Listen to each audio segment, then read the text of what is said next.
और प्रोसीजर भी दिया हुआ है। तो इलेक्ट्रोकेमिस्ट्री के doubts? Sir Kohlrausch's law of equivalent conductivity में नंबर ऑफ कैटायंस और एनायंस नहीं लिखते हैं, ऐसा क्यों? जी को क्या बोल रहे हो? कोलरॉस लॉ में नंबर ऑफ कैटायन नहीं लिखते मतलब?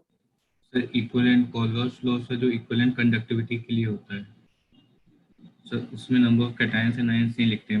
ये कोलबर्ट्स लॉ ऑफ मोलर कंडक्टिविटी में लिखते हैं लेकिन। अगर आप लेमडा इक्विवेलेंट की बात कर रहे हैं इनफाइनाइट डाइल्यूशन पे, तो एक इक्विवेलेंट से आपको एक इक्विवेलेंट कैटायन और एक इक्विवेलेंट एनायन ही मिलेगा ना। तो फिर इससे अपने को x से मल्टीप्लाई नहीं करना पड़ेगा। अगर AX BY टाइप का कोई इलेक्ट्रोलाइट है तो ये x A positive y B negative देता है, ये मोल में है। लेकिन इसका अगर एक इक्विवेलेंट लिया है तो ये एक ही इक्विवेलेंट मिलेगा आपको। जैसे आपने 1 मोल सल्फ्यूरिक एसिड लिया तो आपको 2 मोल H+ आयन और 2 मोल 1 मोल सल्फेट मिलेगा।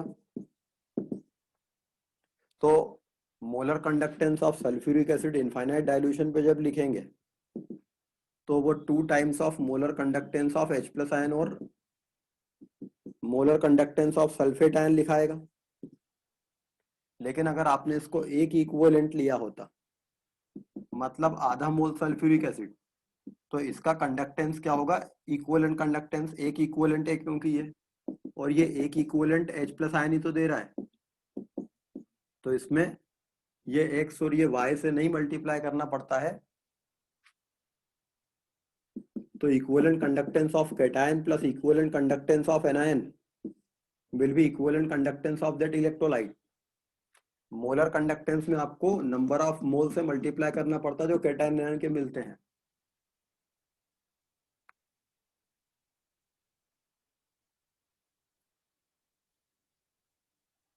कैलकुलेटर सेल क्या होती है? कैलकुलेटर सेल पीएच कैलकुलेट करने वगैरह के लिए जो सेल है उसको कह सकते हैं। वैसे ऐसे कोई टर्म होती नहीं है, या तो वो मिसप्रिंट होगा, और अगर मिसप्रिंट नहीं है तो फिर पीएच कैलकुलेट करने के लिए अगर आप सेल यूज कर रहे हैं तो a highly concentrated solution of potassium sulfate in water is electrolyzed using inert electrode, the product at the anode and cathode। अगर आपने पोटेशियम सल्फेट का हाईली कॉन्सेंट्रेटेड सॉल्यूशन को इलेक्ट्रोलाइज किया तो K2SO4 डिसोसिएट होगा K पॉजिटिव और sulphate ion में। Aqueous solution है, मीडियम में H+ आयन और OH आयन होंगे। K+ और H+, इन दोनों में से H+ का रिडक्शन पोटेंशियल ज्यादा होगा, तो कैथोड पर तो H2 ही निकलेगी, भले ही पोटेशियम आयन का कॉन्सेंट्रेशन ज्यादा है। वैसे कॉन्सेंट्रेशन जो है वो इलेक्ट्रोड पोटेंशियल को अफेक्ट करता है, और हम ये बोल सकते हैं कि पोटेशियम आयन हाई कॉन्सेंट्रेशन में होने से हो सकता है कि पोटेशियम आयन का रिडक्शन पोटेंशियल H+ आयन से बढ़ जाए। मतलब जब किसी इलेक्ट्रोड पर आयन रिड्यूस होने के लिए पहुंचता है तो उन आयंस का स्टैंडर्ड रिडक्शन पोटेंशियल देखना चाहिए या रिडक्शन पोटेंशियल देखना चाहिए? स्टैंडर्ड रिडक्शन पोटेंशियल देखना चाहिए या रिडक्शन पोटेंशियल देखना चाहिए? क्वेश्चन है, ये बताइए। कैथोड पर 2 कैटायन पहुंचे, उनमें से कौन रिड्यूस होगा, इसके लिए उनके स्टैंडर्ड रिडक्शन पोटेंशियल देखेंगे या रिडक्शन पोटेंशियल देखेंगे?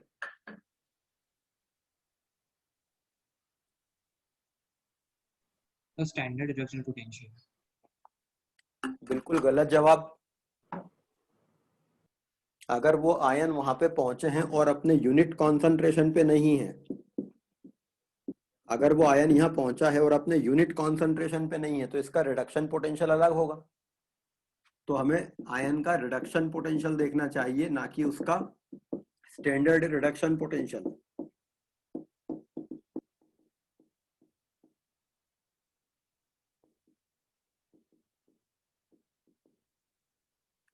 मतलब इससे देखना चाहिए कि वो आयन में से कौन रिड्यूस होगा, मगर हम यह स्टैंडर्ड रिडक्शन पोटेंशियल से ही बता देते हैं। दरअसल पोटेशियम आयन और H+ आयन में H+ आयन का स्टैंडर्ड रिडक्शन पोटेंशियल 0 होता है, इसका काफी नेगेटिव होता है। तो हम पोटेशियम आयन के लिए एक काम करें, ये पोटेंशियल 0 लाने के लिए कितना पोटेशियम आयन कॉन्सेंट्रेशन चाहिएगा, पहले वो निकाल के देखें।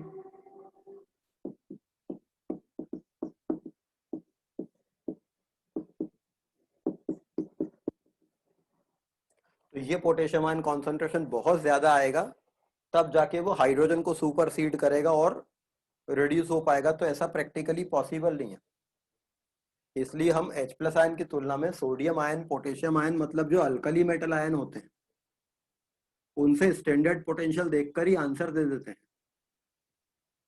लेकिन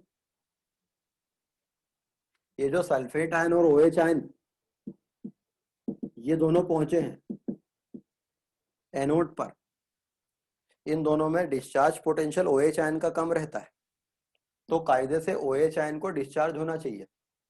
लेकिन ये हाईली कॉन्सेंट्रेटेड सॉल्यूशन है और इसके कारण सल्फेट आयंस का काइनेटिक्स उनको फेवर कर देता है, और डाइल्यूट K2SO4 होता तो OH आयन ऑक्सीडाइज होकर O2 निकलती, पर कॉन्सेंट्रेटेड पोटेशियम सल्फेट है, सल्फेट आयन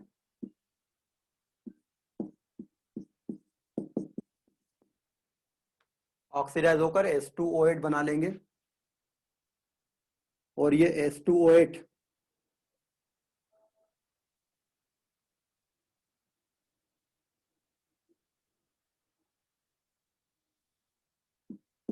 2 नेगेटिव बना लेंगे, और ये H2O8 2 नेगेटिव मीडियम में रहेगा।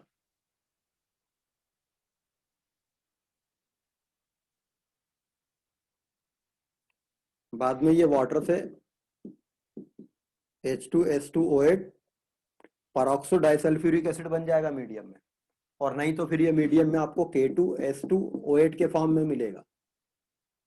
ये K2S2O8 D2O से रिएक्शन करा देंगे तो आपको D2S2O8 मिल जाएगा, जिसको हाइड्रोलाइज कराएंगे तो D2SO4 मिल सकता है।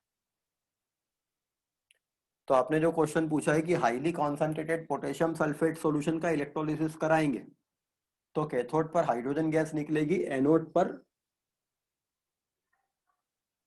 परऑक्सो डाइसल्फेट आयन बन जाएगा, H2O8 2 negative ion.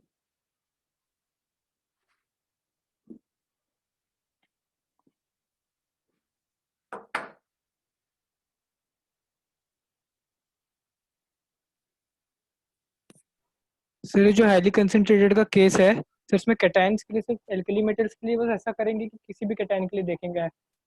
Alkali metal generally लिए जाते हैं तो उसमें फर्क नहीं पड़ता, लेकिन कोई और होता जो H+ आयन के पास आता है इलेक्ट्रोकेमिकल सीरीज में, तो हो सकता है चीजें बदल जाती है, पर जनरली कैटायन के लिए नहीं बदलती है, एनायन के लिए लेकिन बदल जाती है। Okay.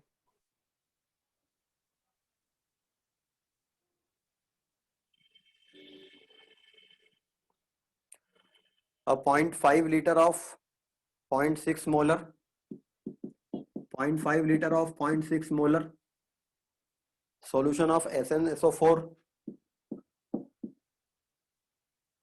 is electrolyzed for 30 minutes.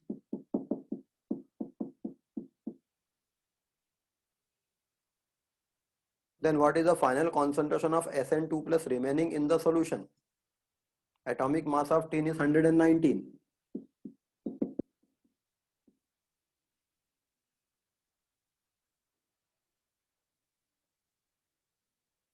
आपने SnSO4 का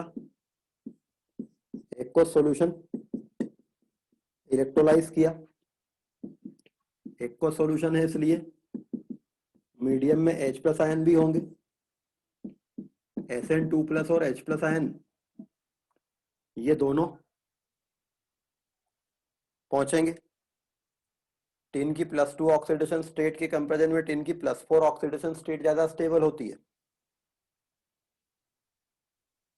इलेक्ट्रोड इनर्ट यूज किए थे, तो Sn2 प्लस और H प्लस में H प्लस रिड्यूस होगा, एनोड पर SO4 2 माइनस आयन और OH माइनस आयन पहुंचेगा, इसमें से OH माइनस आयन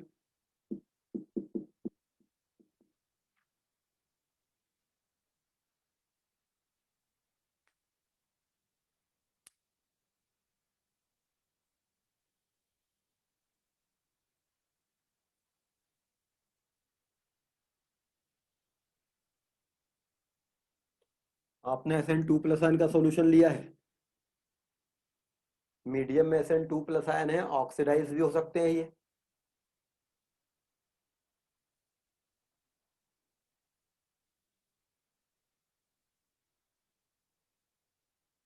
इसमें ये देखना पड़ेगा कि इनकी रिएक्शन क्या होगी।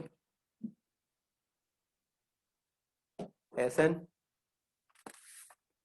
प्लस आयन का electrode potential SN4 plus ion plus 2 electron will give you SN2 plus ion, इसका स्टैंडर्ड रिडक्शन पोटेंशियल 0.15 वोल्ट है। SN2 plus ion plus 2 electron will give you SN minus 0.14 volt है, तो reduction potential H plus का ज्यादा है, तो इसलिए यहां तो ठीक है कि SN2 प्लस आयन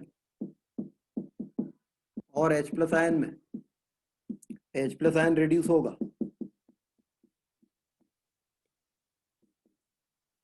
तो कैथोड पर तो H2 गैस निकलेगी। अब एनोड पर ऑक्सीडाइज होने के लिए 3 लोग हैं, सल्फेट आयन, OH आयन और SN2 प्लस आयन।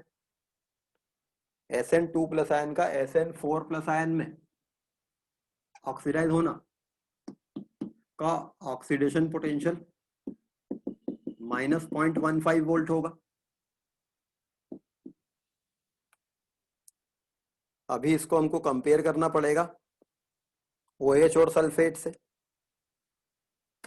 अब इसमें OH आयंस का तो दिया होगा, बट सल्फेट आयंस का होना चाहिए। सल्फेट आयन का मान लो इसमें नहीं है, सल्फेट अगर छोड़ भी दें, सल्फेट ऑक्सीडाइज नहीं होगा, तो OH आयन से इसको कंपेयर करें।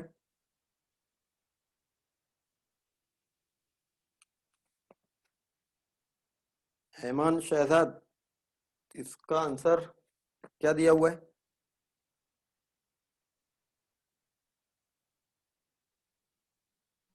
सर उसके आंसर तो मतलब आंसर नहीं पता, बट सर उसका सोल्यूशन में उसमें उसको मास, उसका मास निकाल लिया sir, Z I mass upon molarity into नहीं, जो। वो सॉल्यूशन अपनी जगह है, पैकेज में है ये क्वेश्चन, सॉल्यूशन तो अपनी जगह है, मींस इसमें टिन को ऑक्सीडाइज कराया है, रिड्यूस कराया है। चलो पैकेज में ये क्वेश्चन है जिसको ढूंढते हैं। सर टिन को रिड्यूस कराया है, पॉइंट मोल निकाले, number of mole of tin reduce. तो रिड्यूस कराना ठीक नहीं है ना, क्योंकि टिन का रिडक्शन पोटेंशियल माइनस 0.14 वोल्ट है और एक्वस सॉल्यूशन है, तो H प्लस आयन जो है उसका रिडक्शन पोटेंशियल ज्यादा है। Yes sir. टिन को अगर रिड्यूस कराया है तो ये सिंपली हो जाएगा कि यहाँ पर टिन को रिड्यूस कराया है, OH को ऑक्सीडाइज करा दिया, और अगर टिन रिड्यूस होगा तो mass of number of moles of tin medium में कितने थे पहले?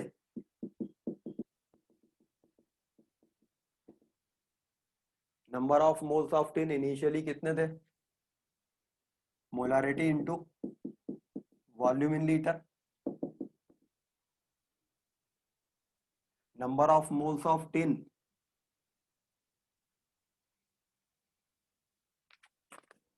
करंट कितना फ्लो किया इसमें? 0.5 litre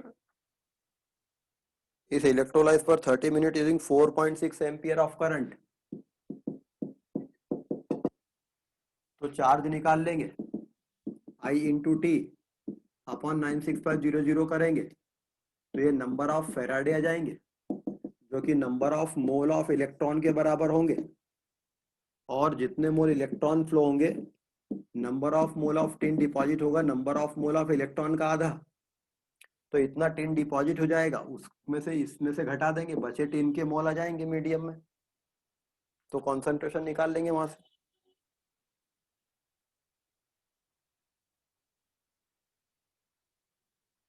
electrochemistry page number 13 question number 2।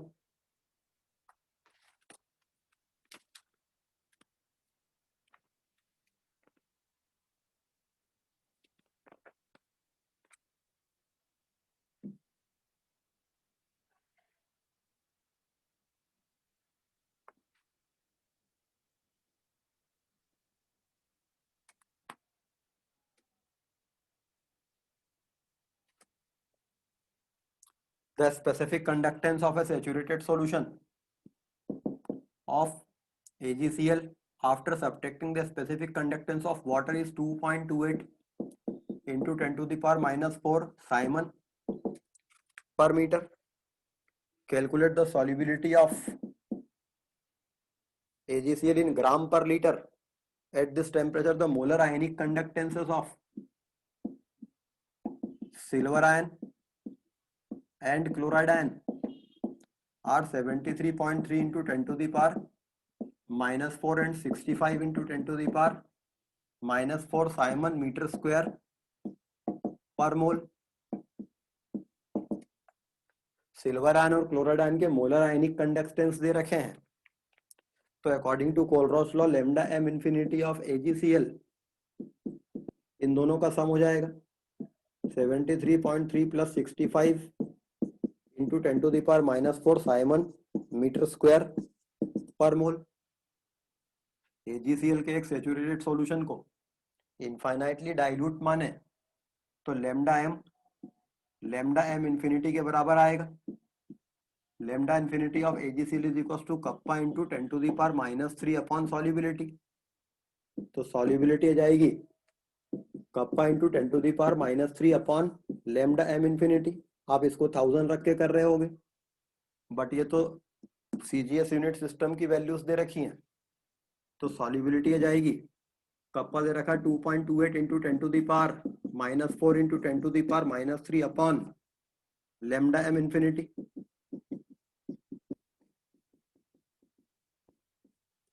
इससे सॉल्युबिलिटी आ गई मोल्स पर लीटर में, तो solubility in grams per litre, solubility in moles per litre into gram molecular mass of AgCl।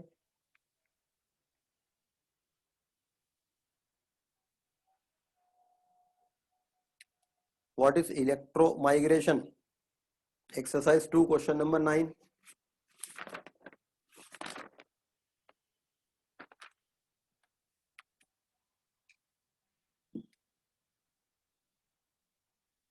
Exercise 2 question number 9, इसका solution मैं upload करूंगा, लंबा question है तो उसी में देख लेना। What is इलेक्ट्रोमाइग्रेशन?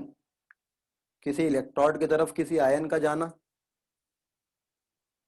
In the electrolysis of aqueous NaCl, what volume of chlorine gas is produced in the time that it takes to liberate 5 liter of hydrogen gas? Assume that both the gases are measured at STP। अगर आप aqueous NaCl का electrolysis करते हैं तो जितनी देर में 5 litre of H2 liberate हुई है उतनी देर में कितनी क्लोरीन लिबरेट होगी। अगर आप एक्वस NaCl के इलेक्ट्रोलिसिस की ओवरऑल रिएक्शन लिखें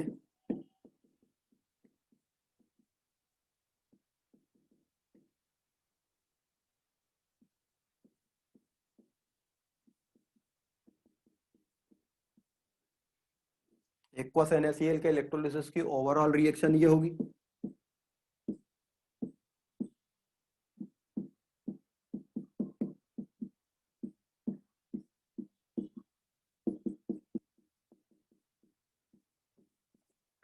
तो जितने मोल H2 लिबरेट होती है उतने ही मोल क्लोरीन लिबरेट होते हैं, तो जो वॉल्यूम H2 का लिबरेट होगा वही वॉल्यूम क्लोरीन का भी लिबरेट होगा, तो आंसर 5 लीटर ही आएगा। और कोई डाउट?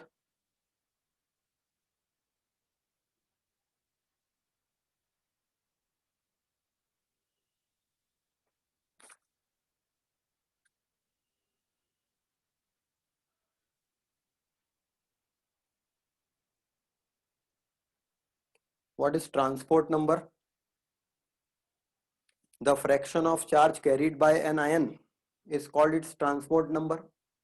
मीडियम में टोटल करंट जो कैरी हो फ्लो हो रहा है, कितना फ्रैक्शन करंट एक आयन कैरी कर रहा है, वो उस आयन का ट्रांसपोर्ट नंबर कहलाता है।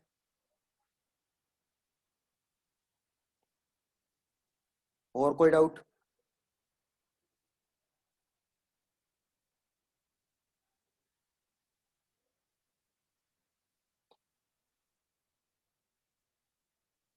What is alkaline battery? जिसका इलेक्ट्रोलाइट अल्कलाइन नेचर का हो। चलिए बाकी का नेक्स्ट क्लास में देखते हैं।